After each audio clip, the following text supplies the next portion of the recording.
नमस्कार दोस्तों, मेरा नाम है बाबू और आप देख रहे हैं Ajit Yadav Singh official YouTube channel. करता हूं मैं आप सभी दोस्तों का स्वागत। अब वोडाफोन अब दिल्ली के अंदर अपना 3G शट डाउन करने जा रही है और आप सभी दोस्तों को एक बेहतरीन खुशखबरी है कि अगर आप वीआई के ग्राहक हो तो आपको गीगानेट की सर्विस मिलने वाली है। बताते हैं इस वीडियो के अंदर पूरी जानकारी। दिल्ली के अंदर क्या पूरे वर्ल्ड में, पूरे हिंदुस्तान के पूरे एरिया में अब वोडाफोन और आइडिया ने शुरू कर दिया है अपना गीगा नेट की सर्विस को स्टार्ट। मतलब कि जो 3G जो इनका सेट जो सिस्टम था उसको कर देने जा रहे हैं, उनको शट डाउन। पूरी हम डिटेल आज आपको हम बताने वाले हैं। उनकी जो 600 मेगाहर्ट्ज का जो 3G स्पेक्ट्रम था, जो 3G जो टावर्स थे, अब उनको बंद करके अब 2100 मेगाहर्ट्ज पे कर देगी ट्रांसफर। मतलब कि जो गीगा नेट है, मान लो जो गीगा नेट की जो स्पीड की जो तकनीकी मैं आपको बताना चाहूँगा कि गीगा नेट की वो स्पीड है कि आपको 5G लेने की भी ज़रूरत नहीं पड़ेगी। अब आप एक तरफ देख लीजिए कि मुकेश अंबानी जो रिलायंस के सबसे बड़े अभी टॉप 10 में थे, लेकिन वो भी आज नीचे हो चुके हैं। वो 5G को लाने के लिए अब तैयारी में कर दिया है 1 मार्च से। 1 मार्च से वो 5G की तैयारी शुरू करने की घोषणा कर दी अंबानी जी ने। पर मैं एक बात आप लोगों को ये कहना चाहूँगा, अगर आप वीआई के ग्राहक हो तो वीआई वालों के लिए और जो उनके कस्टमर जो है उनको लिए भी एक गुड न्यूज है। आपको मालूम है कि डबल डेटा ऑफर तो उसमें चल ही रहा है और गीगानेट की सर्विस भी आप लोगों को मिलने वाली है। अब दिल्ली में ठीक 15 जनवरी के बाद 3G को शट डाउन कर दिया जाएगा। मैं वहाँ पे उनके एक जो एम्प्लॉयर थे, जो उनके जो टावर्स जो चेक करते हैं उनकी जो फ्रिक्वेंसी है, बल्कि मैं एक डिश ट्रैकर भी हूँ, इसीलिए मैं आपको एक जानकारी और देना चाहता हूँ। मैंने उनके जो नेटवर्क की जो 3G मैंने सिस्टम में देखा कि वो 3G नेटवर्क को 4G का सिस्टम लगाने के शुरू कर रहे थे। तो मैं उनसे जाके मिलने लगा और मैंने उनसे पूछा कि सर, जो आप ये जो 3G टावर्स को जो 3G को जो 4G में अपडेट कर रहे हो, इसकी क्या खास वजह है? मतलब तो उन्होंने बताया कि जो अगर 5G भी आ जाएगा तब भी गीगा नेट की जो टेक्निक है उसके मुकाबलेवर ये होगा।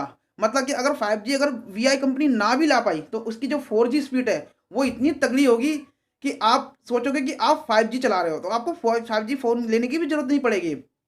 एक बात तो मैं आप लोगों को बता दूं, जो उसकी जो 3G जो फ्रिक्वेंसी है अब वो 4G से अपडेट होने जा रही है। अब जैसे कि 2100 मेगाहर्ट्ज का मतलब मैं आपको धीरे से एक तरीके से समझाता हूँ। कुछ मोबाइल्स में VoLT सपोर्ट नहीं कर रहा है, अब कुछ मोबाइल्स में VoLT को सपोर्ट कर रहा है।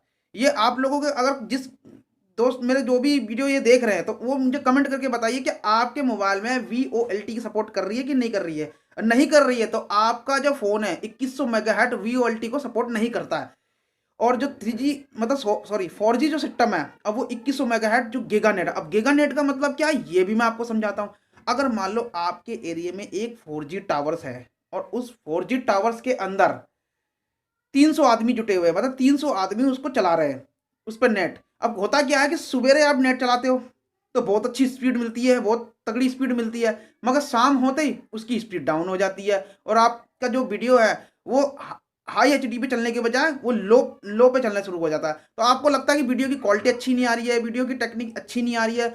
और एक बात मैं वीआई की अगर बताऊं, अभी दिल्ली में गीगा नेट की सर्विस स्टार्ट नहीं हुई है, मगर उसका जो 4G जो स्पीड है वो बहुत ही अच्छी है। और मैं पूरे अगर वर्ल्ड में बताऊं, मैं ये जरूरी नहीं है कि पूरे वर्ल्ड की मैं बात बता रहा हूँ कि कुछ कुछ जगह में वीआई के नेटवर्क बहुत ज़्यादा भी खराब है, लेकिन अब उनके लिए भी चिंता करने की जरूरत नहीं है। अब आपके एरिया में भी दिल्ली के बाद पूरे स्टेट का नंबर आएगा और धीरे धीरे वहां पे अपने 3G नेटवर्क को बंद करेंगे। अब जब से ये वोडाफोन आइडिया जब एक कंपनी जब मर्ज हुई थी, मर्ज होने के बाद उसमें जो उनके 3G टावर्स हैं, जैसे एक आइडिया का है और वोडाफोन का, अब उनकी जो 3G टावर्स है अब उनको क्या करेगी वो वीआई, उनको सबको शट डाउन करेगी। और जो आइडिया के और जो वोडाफोन के अगर मान लो एक साथ है, और उसके अंदर सबसे बड़ा रीजन ये है कि जब उनके जब 4G का अपडेट कर दिया जाएगा, 21 मेगाहर्ट्ज का जो सिस्टम बना दिया जाएगा, तो उसका कवरेज भी अच्छा होगा और उसके नेटवर्क भी अच्छे होंगे और उसकी कंडीशन भी अच्छी होगी और आप लोगों को दूसरे ऑपरेटर में जाने की जरूरत नहीं पड़ेगी।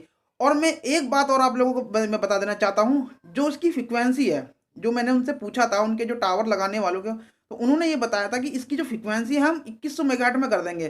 कुछ मोबाइल्स ऐसे हैं जिनके मोबाइल में वोल्टी सर्विस नहीं कनेक्टेड नहीं हो रही है। अब इसका रीजन मैं बताता हूँ। अगर आपके पास कोई पुराना सैमसंग का फ़ोन होगा 4G का, उसमें आप अपनी सिम को डाल के देखिए, आपके फ़ोन में वोल्टी एक्टिवेट है, तो आपके उसमें वोल्टी दिखा देगा। और अगर जो अब जो नए-नए मॉडल्स के फ़ोन आ रहे हैं, जैसे वीवो, एमआई, जो तमाम जो नए-नए मॉडल्स के जो आ रहे हैं, और जो सन 2016 से लेकर जो सन 2017 के जो फ़ोन हैं, कुछ-कुछ मोबाइल्स में, जैसे वीवो 55 हुआ, वीवो वाई 55 हुआ, उन लोगों में वोल्टी सपोर्ट नहीं कर रहा है। और कुछ मैं एक और बात बताना चाहता हूँ, वीओएलटी का मतलब ये होता है कि जैसे कि आप अगर कॉल करते हो, अगर आपके फ़ोन में वीओएलटी सपोर्ट नहीं करता, तो आप फ़ोन करते हो तो उससे क्या होता है कि वो 4G से हट के 2G पे या 3G पे आ जाता है, तो जिसकी कॉल की जो क्वालिटी होती है वो थोड़ी ख़राब हो जाती है। लेकिन अगर मैं वीआई की बात करूँ, तो वीआई की इस समय जो कॉल क्वालिटी है अच्छी है। और 3G नेटवर्क की बात करूँ, 3G की स्पीड भी 4G के बराबर उसका है वीआई का, और उसकी जो कॉल क्वालिटी है वो भी अच्छी है। ट्राई के मुताबिक मुताबिक जो ओपन सिग्नल्स, उन्होंने खुद ये बयान दिया है, और खुद उन्होंने उनके टेस्टिंग से ये भी पता लगाया कि बीआई और वोडाफोन आइडिया, उनके जो स्पीड है वो बहुत ही अच्छी चल रही है। और अगर मैं रिलायंस जियो की बात करूं, वो बहुत ही पीछे तीसरे स्टेट पे है। और अगर मैं बीएसएनएल की बात करूं, तो वो भी चौथे स्टेट पे है। एमटीएनएल तो पांचवें स्टेट पे है। और एयरटेल, भारतीय एयरटेल, दूसरे नंबर पे है। और जब जब गीगानेट जब लॉन्च होगा दिल्ली के अंदर, तब बहुत ही ज़्यादा अच्छे नेटवर्क हो जाएंगे, अच्छे कवरेज हो जाएंगे। लेकिन एक बात को मैं आप लोगों को ये बता देना चाहता हूँ, जो 2100 मेगाहर्ट्ज का जो वोल्टी नेटवर्क, जो वोल्टी सपोर्ट, जो जिन फोनों के अंदर जो नए मॉडल के, उन्हीं में ही 2100 मेगाहर्ट्ज वोल्टी सपोर्ट करेंगे। अगर आपके पास कोई पुराना सैमसंग का फोन हो 4G का, तो उसमें जरूर सपोर्ट करेगा। और आप किसी यूट्यूबर के उसमें मत जाइए, वो कहते हैं कि इस ये नंबर डाल करने से आपके 4G एक्टिवेट हो जाएगा, वो नंबर डालने से 4G एक्टिवेट हो जाएगा। आप किसी खामा खाई ना पड़े, आपके सभी नंबर पर वोल्टी सर्विस एक्टिवेट है। ये भी हमारे को उनके टीम ने बताया है। आपका जो कोई भी हैंडसेट, जो अब नया हैंडसेट लोगे, चाहे वो एमआई का ले लो, चाहे ओप्पो का ले लो, चाहे वीआईबी, किसी भी अन्य कंपनी का ले लो, आपके में पूरी वोल्टी सर्विस मिलेगी। मगर वो नए सेट जब आप लोगे, और मैं जो पुराने सेट की बात करूं, तो आपकी में जो गीगानेट आपके फ़ोन में भी अच्छी तरीके से मिलेगा, मगर जो वीओएलटी को जो सपोर्ट है वो नहीं कर पाएगा। और हो सकता है अगर 3G नेटवर्क बंद करने के साथ क्या पता उनकी कुछ सर्विस में और चेंजिंग भी आ जाए। तो उम्मीद करता हूं अगर आपको ये वीडियो अच्छा लगा है, तो वीडियो को शेयर कर दीजिए उन वीआई, अगर आपके कोई वीआई का सिम चलाते हो या वीआई की वो। और हाँ, एक बात और बात ध्यान रख लेना कि अपने 3G सिम को, चाहे वो आइडिया का हो, चाहे वोडाफोन का हो, चाहे आप 3G फ़ोन यूज कर रहे हो, उनके लिए तो ये बेकार है, क्योंकि 3G जो सिम है वो हो जाएगी बंद। मतलब कि आपके जो 3G फ़ोन में 2G का नेटवर्क दिखाएगा। तो आप कृपया करके अपने सिम को वीआई स्टोर पर जाके 4G से अपडेट करा लीजिए, और वो एक अच्छा सा एक स्मार्टफोन ले लीजिए। अगर स्मार्टफोन की बात करूं, कंडीशन में सबसे अच्छा वीवो है, और कंडीशन में ओप्पो है कैमरा में, और एमआई का है। बाकी सैमसंग का भी देख लो, वीओएलटी सब में सपोर्ट करेगा जो अब का जो फ़ोन आ रहा है। तो उम्मीद करता हूं आपको ये वीडियो अच्छा लगा होगा, तो वीडियो को कर दीजिए लाइक। तब तक के लिए मुझे दीजिए इजाज़त, मैं आपका दोस्त बाबू। तब तक के लिए जय हिंद, वंदे मातरम, नमस्कार।